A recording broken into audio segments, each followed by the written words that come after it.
Les relations amoureuses au travail sont fréquentes, mais elles soulèvent des questions à la fois de confidentialité, de loyauté et de conflit d'intérêts. On en discute avec mon invité, Blandine Alix, associée chez Flichy Granger Avocat. Blandine Alix, bonjour. Bonjour Arnaud. Alors on va parler des relations amoureuses, alors on vient de passer la Saint-Valentin.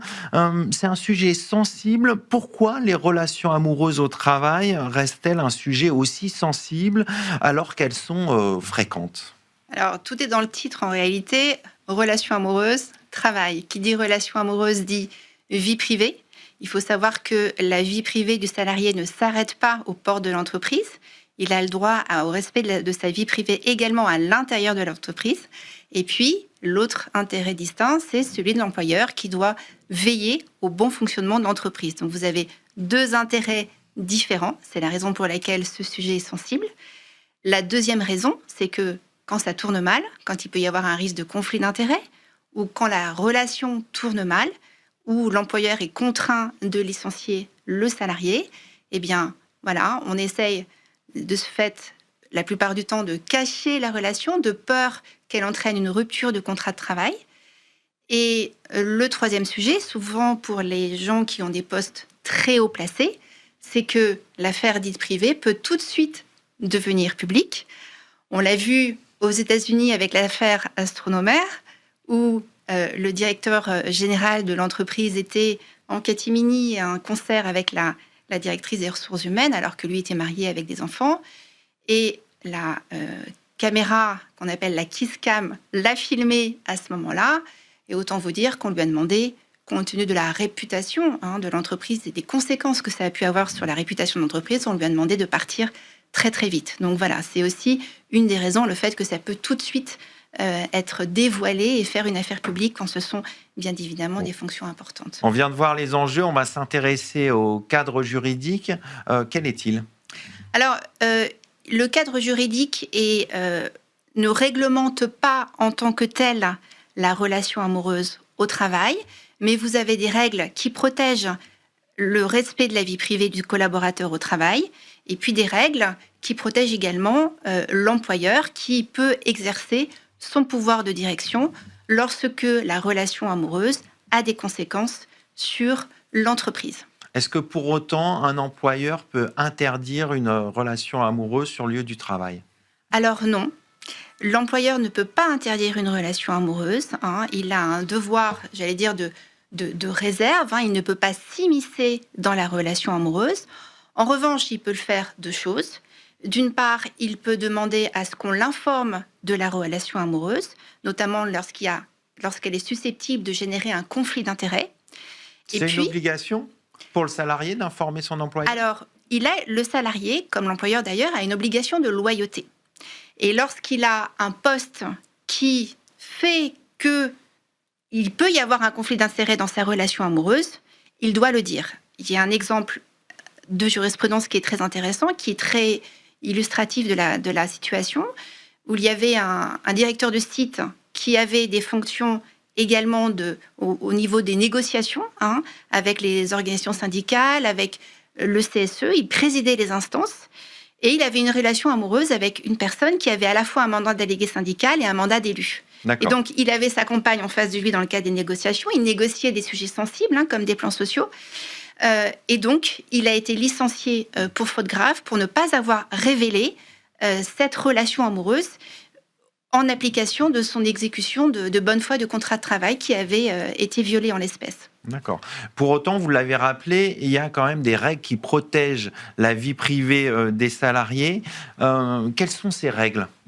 Alors, une règle très simple qui est l'article 9 du Code civil, qui dit que chacun a droit au respect de sa vie privée. Et donc, vous avez dans le Code du travail des dispositions légales qui protègent, pas en tant que telle, la vie privée, mais en tout cas qui protègent les libertés fondamentales et les droits fondamentaux des salariés. Et une règle importante qui est l'article 1121.1 qui vous dit que l'employeur ne doit pas porter des restrictions à ses droits et libertés qui ne seraient pas justifiées par la nature de la tâche à accomplir, ni proportionnées au but recherché. Donc on peut intervenir, mais toujours de manière proportionnée est justifiée. Donc il faut un équilibre. Il faut un équilibre, ce qu'on appelle la mise en balance entre l'intérêt du salarié et l'intérêt de l'employeur. Et puis, vous avez d'autres règles, celles sur la discrimination, bien évidemment. Je ne peux pas interdire une relation au motif que c'est une relation homosexuelle, ce serait discriminatoire.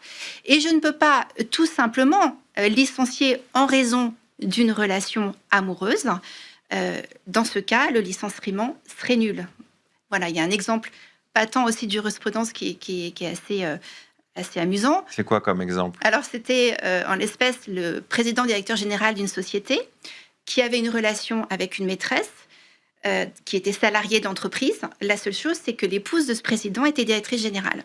D'accord. Et donc, quand elle a appris que son époux l'a trompée avec une salariée, elle a licencié cette salariée pour un motif inexact, qui n'était pas conforme à la réalité. Le vrai motif, c'était la relation amoureuse. Bien sûr. Le licenciement a été jugé nul et dans ces cas, vous avez droit au minimum à 6 mois de salaire. Donc, il faut faire très attention de ne pas licencier pour un motif qui est juste en lien avec une relation amoureuse. Alors, vous en avez parlé tout à l'heure des problèmes de conflit d'intérêts qu'il peut y avoir avec des relations amoureuses. À partir de quel moment une relation amoureuse peut-elle constituer un conflit d'intérêts ? Oui, alors c'est là toute la difficulté. En réalité, c'est lorsqu'elle est susceptible de porter atteinte à l'obligation de loyauté. On revient toujours à cette obligation de loyauté.